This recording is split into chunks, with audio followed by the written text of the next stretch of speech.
रहेगी, क्योंकि ये भारत सरकार का खादी ग्राम उद्योग का जो मेला है, इसमें किसी प्रकार का प्रवेश शुल्क नहीं लगता है। ये मेला पूर्णतः निःशुल्क होता है। इसलिए ये भी एक, क्योंकि नॉर्मली मेलों में कोई ना कोई एंट्री फी होती है, तो यह मेला पूरी तरह से निःशुल्क है।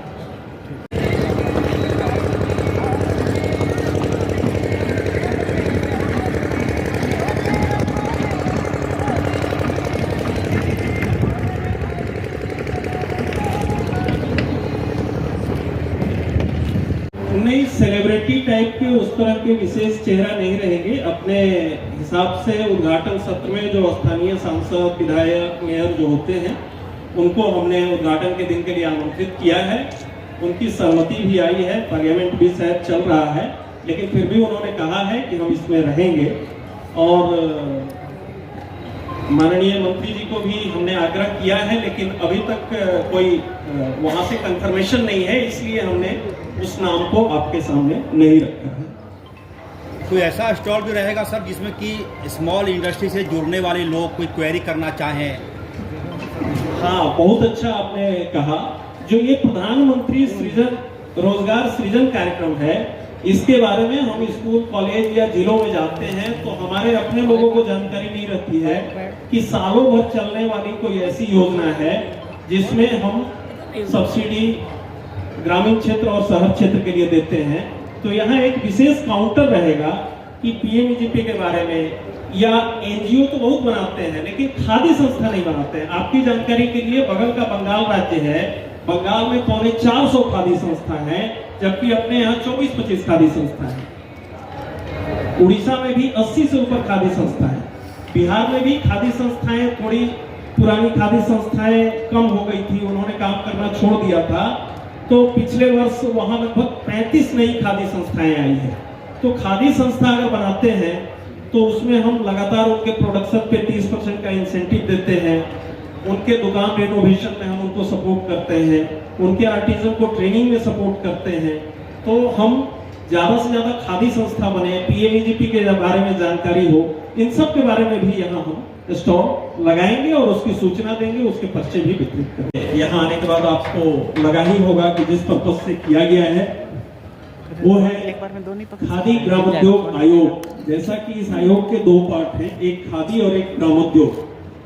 तो हमारे हर वर्ष हर जोन में, खादी का मिशन 6 जोन में बटा है। हम पूर्वी जोन में, पूर्वी क्षेत्र में बिहार, बंगाल, उड़ीसा, झारखंड एक साथ आते हैं। तो ये पूर्वी जोन का पीएमईजीपी, शॉर्ट फॉर्म हम बोलते हैं प्रधानमंत्री रोजगार सृजन कार्यक्रम।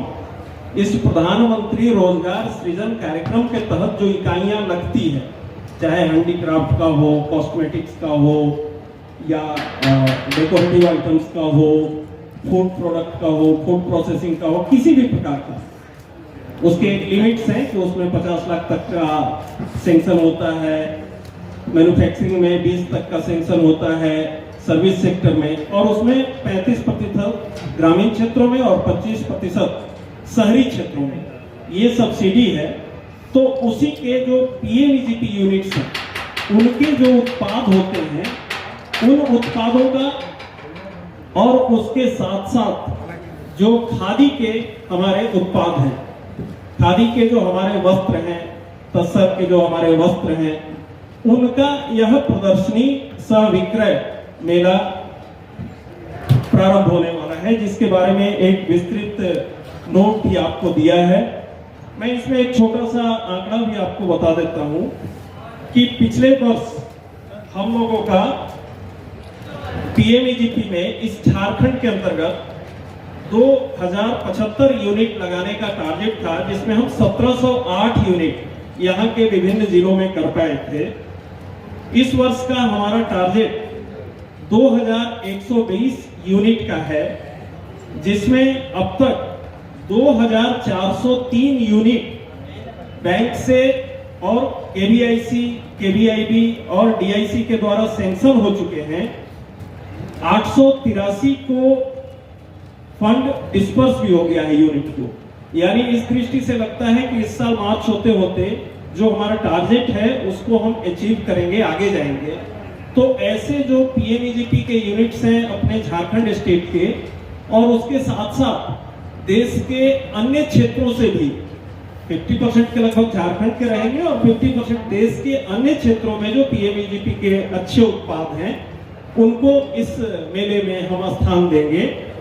इसके साथ साथ हमारा जो खादी का है, तो खादी का पिछले वित्तीय वर्ष में 17